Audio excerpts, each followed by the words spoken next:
I believe. Yeah. Slightly now Walker's like. Walker Buehler's been. Okay, so I traded Noah for Walker in my fantasy, and everyone called me an idiot.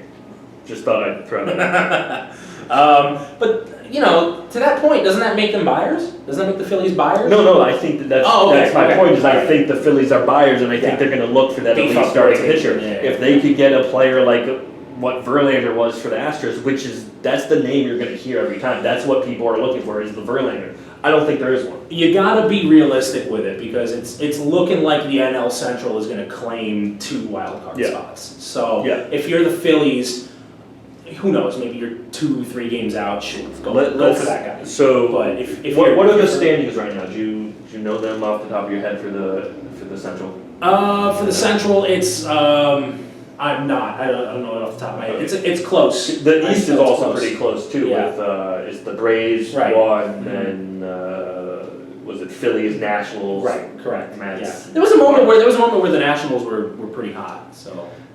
They're a weird team too because they have tremendous amount of talent on their team, especially with the outfield depth, and it just like Soto. I'm not convinced he's going to be the star that everyone thought he was, or Victor Robles, for example. Those two, they have potential, but we need to see that pretty soon before. Okay, so what about some sellers? Who do you know is going to sell? Who has to sell? Because I can think of a couple off the top of my head. Toronto, probably going to try. Yeah. What about the Giants? Giants are a good one. Yeah, no, I was thinking about the Giants. They're a good one. I think the Rockies might buy. You think so? They can. That would be interesting. But I mean, again, you really gotta kind of be realistic with this. The wild card might not be a thing. It could be, but the Rockies are not going to. Nobody's catching the Dodgers. That's their division. Yeah. If the Giants sell, obviously it's Bumgarner. I think a lot of people think who are those 2 relievers? They got Watson and Smith. Yeah. Bumgarner's an interesting one because a lot of people seem to think that it's still the year 2016. Yes. And a lot of people really want him. I mean, he has not been that great. He's been bad. He's clearly going to come in and pitch like it's 2016. Yeah. That's what happens. Right. He's gonna come in and hit a time machine. No, he hasn't been a bad player, but ERA's up over 4. I cannot trade an elite prospect for a rental. There's that, and it bothers me. You're gonna bring him into a smaller stadium. I mean, he already plays in a pitcher-friendly park. Like, are you sure that's the right move to make? The Indians might be an interesting. Because the Indian their time might be up. Their time might be up. Yeah. Nobody was expecting their window to close so quickly. I thought at the beginning of this season, I thought they realistically had about 2 years left of possibly being a somewhat dominant team in the East. They constantly float around that middle line. Yeah. Of a team that just kind of squeaks into the playoffs and then losing Brantley really hurt. Killed them. And their pitching, especially pretty bad. They made a decision based on an injury, and for whatever reason, Brantley's staying healthy this year and doing what they dreamed of him to do for a decade. Well, they've known about him for a while. He's had his really awesome years, but like you said, the injuries just haven't, they haven't been able to get max out of him because of that. So, what else we got? Let's see. If the answer's nothing, then the answer's nothing. No, come on, we always got baseball talk. You're the one asking me because you don't know either. Jerk. No, we're talking about trade deadline, and you said sellers, name another seller. And possible players that they would want to sell. I mean, we talked about the Blue Jays. I think Stroman is probably getting traded. Mm-hmm. Do they still have Smoke? What about Merrifield? What about on the Royals? What about Merrifield? Merrifield would be very interesting. Yeah. Or Hunter Dozier. They'd probably keep him, but Kansas City is another one of those teams that is very odd, where they have significant talent that just doesn't go anywhere. I think moving Witt would probably be the right decision. Yeah. A team that I think he would be elite on, Colorado. Yeah, that's Because they have what, Daniel Murphy? yeah, they do have Daniel Murphy. Yeah, He's a defensive nightmare. right. So if you could bring in Whit Merrifield, who has both, Good. I Yeah, think you take the shot. maybe. Yeah, and I mean, it's not like if you make a trade like that, it's not like, you know, he's a young player that you can build around. Yeah. So it's not like you're bringing someone in the hopes for a push from now. That can be a guy that you can retain. I actually like him more than I like Albies on the Braves. I like Whit Oh. more. Yeah. And I think I like think you Whit could too. make an argument for both. They're both great players. They're both Yeah. talented, but I really like Whit's game. Yeah. I think it's a true kind of old school baseball. He's just a Right. pure Yeah. He's a hitter. hard player, you know. Same with Jeff McNeil on the Mets. He's just Yeah. an old school. Yeah. Just I'm gonna get 800 singles a Right. season and bat I mean, 340 and do hell, nothing man. else. It's awesome. We might be seeing like some kind of a market correction that maybe people are saying, hey, all of these bombs, maybe it is good to have like one or two guys that can actually hit the ball. You do though. You need that. Yeah. But that happens all the time, man. That happens all the time where, you know, everyone kind of rushes to one thing. Remember when Right. super bullpens were the answer? Yep. Yeah. Remember when super bullpens were the thing? Right. I mean, now everyone kind of has one, not really, but like, what They does do, everyone, though. what does everyone chase now?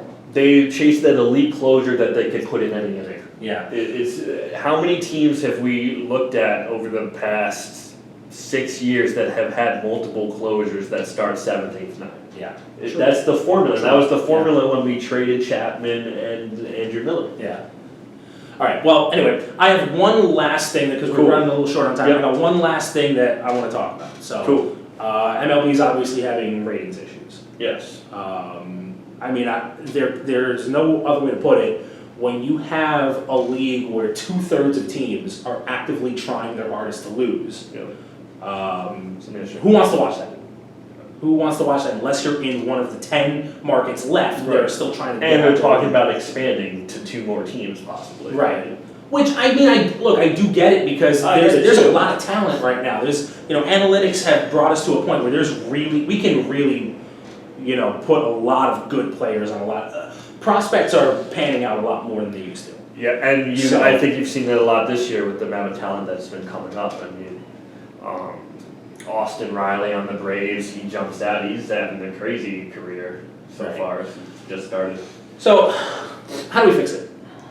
How do we stop tanking? Because you know I have my idea. Honestly, I don't have ideas for that. I really.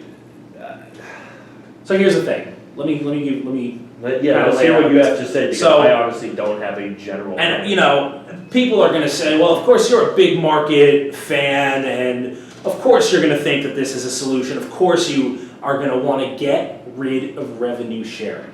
Yeah. Because what has happened is, you know, the bigger teams are subsidizing these smaller teams, and now these smaller teams say, well, I don't need to really put a quality product out there anymore. My pocketbook no longer depends on people coming to my game.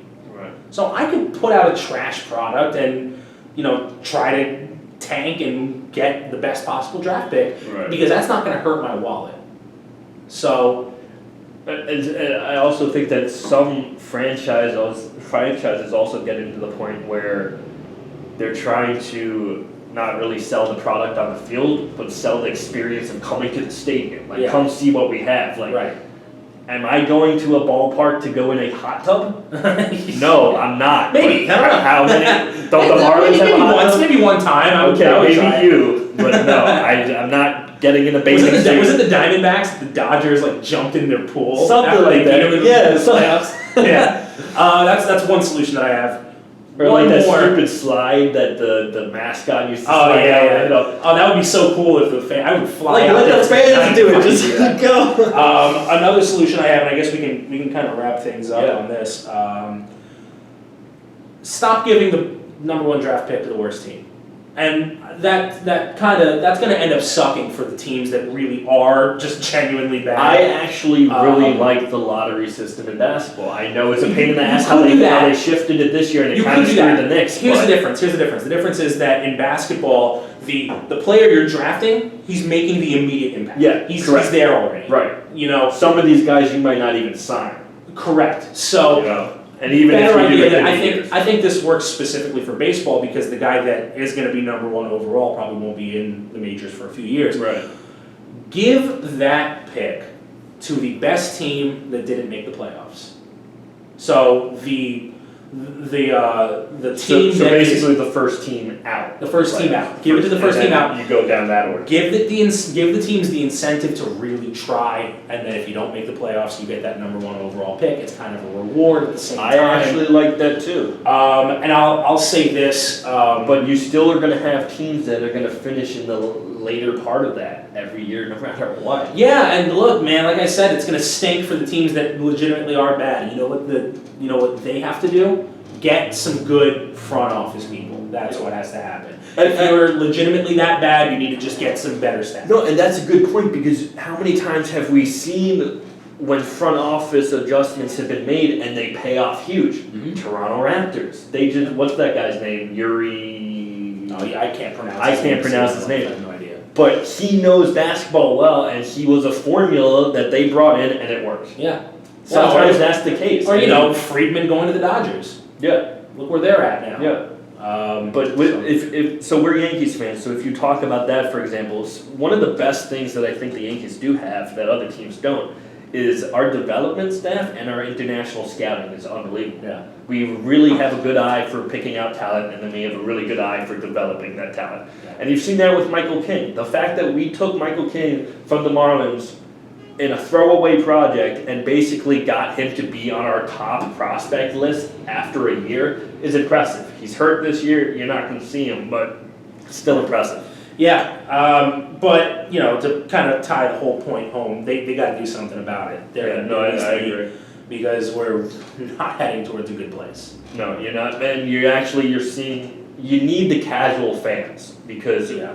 people like me and you, we're going to love the game no matter Yeah, what. well, I'll tell you what we're the not answer. leaving. The answer is absolutely not to get rid of the intentional walk. How much time are you shaving off of? That's not what's keeping people from watching your game. No, not at all. It's not. Not at It's all. not because someone goes out to the mound a bunch of times. Okay, maybe Gary Sanchez used to do it too much. Sure, I think they fixed that Oh, problem. it gets to be honest. annoying, but you really think casual fans are thinking that lightly about little things like that? Like, Not oh really. boy, he put up 4 fingers instead of throwing 4 pitches. I'm totally going to baseball games from now on. Yeah. That's not how that's gonna work. Yeah. Yeah, I think we'll call it a wrap there. Huh? Yeah, I'm just gonna do a couple shout outs real quick to a couple people who have helped inspire behind the scenes and whatnot. One really good friend who is, he just has a show on YouTube. His name is Marcus over at Wild and with Marcus, and just a really funny, genuine dude who I discovered him when he had about 3,000 people. Now he's up to 25,000. Cool. Good job, So, Marcus. hopefully we get there at some point. He's a funny dude. Go check him out. Bing, bing. There you go. I'm CJ. I'm here with I'm Evan. Wessel. Thank you for tuning in. Take care, guys. 27 down. Perfect podcast for the perfect game.